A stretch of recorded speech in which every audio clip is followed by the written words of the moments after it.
Bonjour à tous, on est dans le noir, je pensais que ça irait mais non.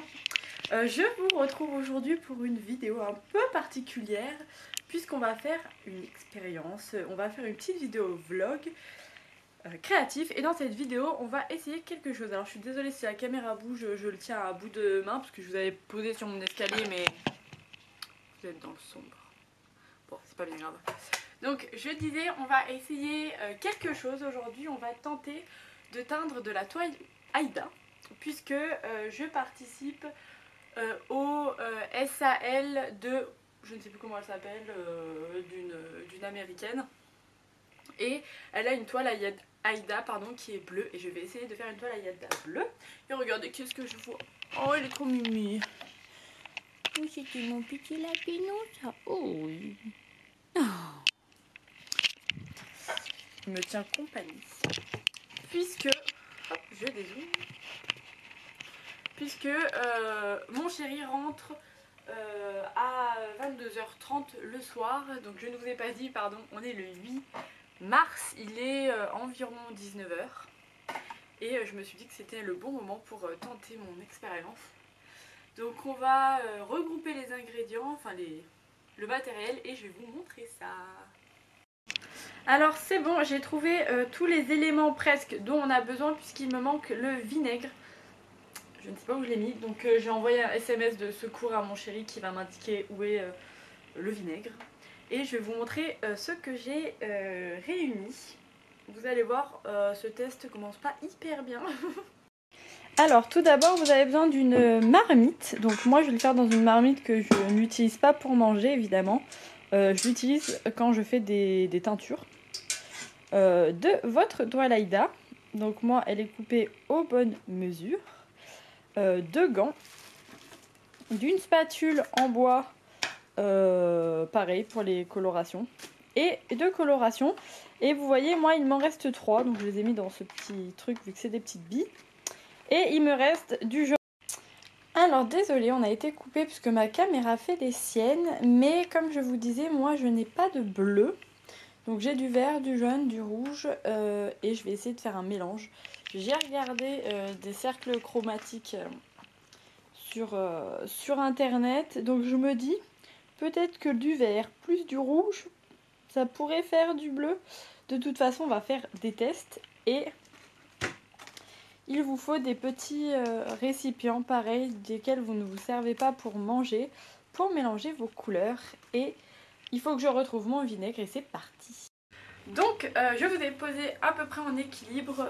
J'ai mon four qui est là avec tout le matériel. J'ai retrouvé mon vinaigre. C'est du vinaigre d'alcool. Je sais pas si c'est pareil que du vinaigre blanc. Mais je suppose. Alors, étape numéro 1. On va s'attacher les cheveux pour voir un petit peu ce qu'on fait. Ce n'est pas un tutoriel puisqu'on va tenter les choses. Et c'est parti, je vais vous montrer un petit peu ce que j'ai devant moi et on va voir ce qu'on fait.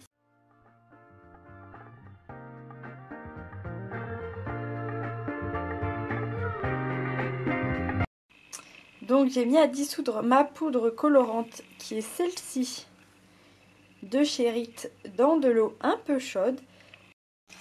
Alors vous voyez, j'étais prête à faire des mélanges et tout ça, mais au final c'est du bleu. Je pense que je l'ai juste mal rangé, donc tant mieux pour moi. J'ai mis à chauffer un peu d'eau dans ma marmite et je vais attendre que ça soit chaud, que ça, pas que ça boue mais que l'eau soit bien chaude avant de diluer mon eau colorée. Et je vous retrouve juste après. Pendant que l'eau est en train de chauffer, j'avais très envie de vous montrer ce que je suis en train de faire.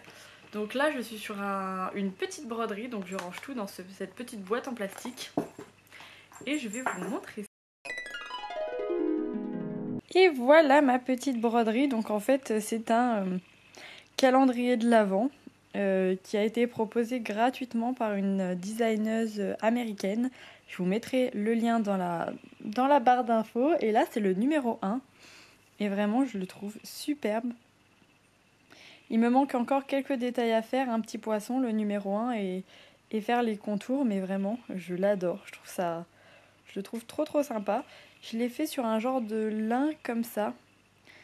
assez épais, donc on voit quand même bien le quadrillage. Et ça rend vraiment super bien. Et c'est ce que je vais avancer et finir ce soir, je l'espère. Donc voilà, je suis allée vous chercher le modèle. Ça devrait ressembler à ceci à la fin. Ah, c'est un petit peu trop proche. Voilà, et vous avez ici toutes les informations. Comme je vous dis, je vous les aurais mis en barre d'infos. www.broxbook.com. Et donc c'est le numéro 1. Et je le trouve vraiment super. Où vous êtes? Je voulais également vous montrer que je suis en train de travailler sur des designs. Donc j'aurais bien aimé que ma bannière YouTube soit ce genre de choses avec des petites bonnes femmes qui font de la broderie, tricotent et tout ça. Mais j'arrive pas à les mettre à la bonne taille. Ça c'était un petit essai et j'ai fait mon petit logo avec une petite... une genre de petite pelote. Je l'ai fait sur Canva, Canva d'ailleurs plutôt. Donc voilà, si jamais vous voulez vous faire des petits logos super facilement. Bon, alors je parle, mais on va aller voir où en est ma cuisson. Enfin, ouais, ma cuisson, bon vous voyez c'est pas très loin, donc je n'ai pas trop de kilomètres à faire. Ça m'a l'air pas mal, regardez. Vous voyez ça fume, donc ce que je vais faire c'est que je vais diluer ça et je vous remontre. Hop, je vais vous poser comme tout à l'heure.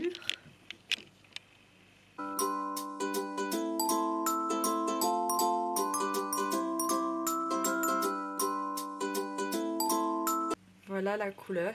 Et ce qu'on va faire maintenant, c'est qu'on va plonger notre canevas à l'intérieur. Notre canevas. Ceci à l'intérieur.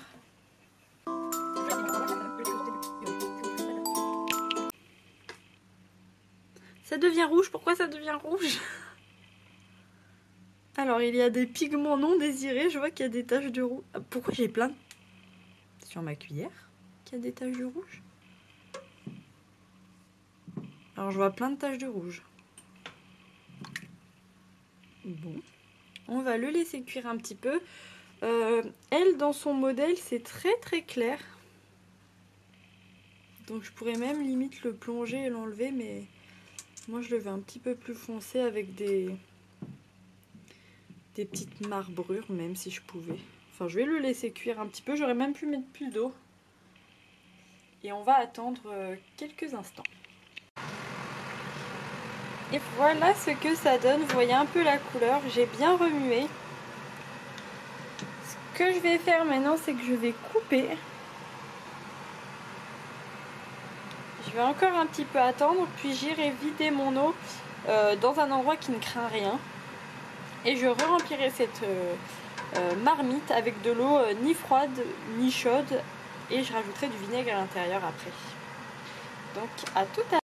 Donc voilà où j'en suis. J'ai ma toalaïda qui est là. Je suis allée rincer mes ustensiles. J'ai rempli ma marmite avec un fond d'eau tiède froid. Et maintenant je vais rajouter un peu de vinaigre. Donc je fais ça au pif hein, évidemment. Mais j'ai vu que le vinaigre ça fixait la coloration. Et moi il faut savoir que dans mes précédentes colorations, mes colorations de vêtements, la teinture s'en va. Bon, je pense que j'en ai mis un peu beaucoup là quand même. Mais écoutez, on verra bien. Donc je mélange. Et ce que je vais faire maintenant, c'est que je vais tremper ma toile. Et vous voyez, elle a une belle couleur. Vous l'avez plus claire, mais elle est légèrement plus foncée avec des petites taches de rouge. Pourtant, je suis sûre de ne pas avoir mis de rouge, mais ça m'est déjà arrivé. Mais ça ne me dérange pas. Mais c'est vrai que vous, si c'est quelque chose que vous ne voulez pas, je pense nettoyer bien vos ustensiles. Mais surtout, faites attention, je pense que c'était moi des pigments qui avaient volté ou quelque chose comme ça. Donc je suis allée voir combien de temps je devais laisser ma toile dans du vinaigre. J'ai vu que d'autres fans ont utilisé du vinaigre d'alcool de cristal, donc c'est parfait. Et elles disent 10-15 minutes. Donc c'est ce que je vais faire et une fois que c'est fait je rincerai tout bien et je le laisserai sécher. Moi je vous retrouve un peu plus tard dans la semaine, le temps de sécher ça, de le steamer un petit peu et je vous montrerai le résultat final. Bonjour à tous, nous sommes quelques jours plus tard, nous sommes le dimanche 13 mars. Je vous reprends que maintenant parce que j'ai enfin pu me poser et récupérer, j'ai le hoquet, ma toile Aïda qui a bien fait d'énormes taches rouges. Je vais vous montrer ça. Donc je me suis installée par terre. Je sais pas si vous verrez bien la couleur, mais donc voilà le résultat. C'est quand même un bleu pour comparer, hop, à côté d'une toile blanche. C'est quand même bleu. Et donc, voilà, vous voyez les petites taches, ça a fait des petites taches. Je pense que des pigments ont volté. Mais ça m'a fait une très grosse tache ici. Hop. Et quelques petites taches par-ci par-là. Donc au final, j'en suis quand même... je suis satisfaite de la couleur, après moins des taches, mais c'est pas grave. Ça ira très bien pour ce que je vais en faire. Et donc je suis en train de préparer une petite pochette pour ranger ce matériel de création.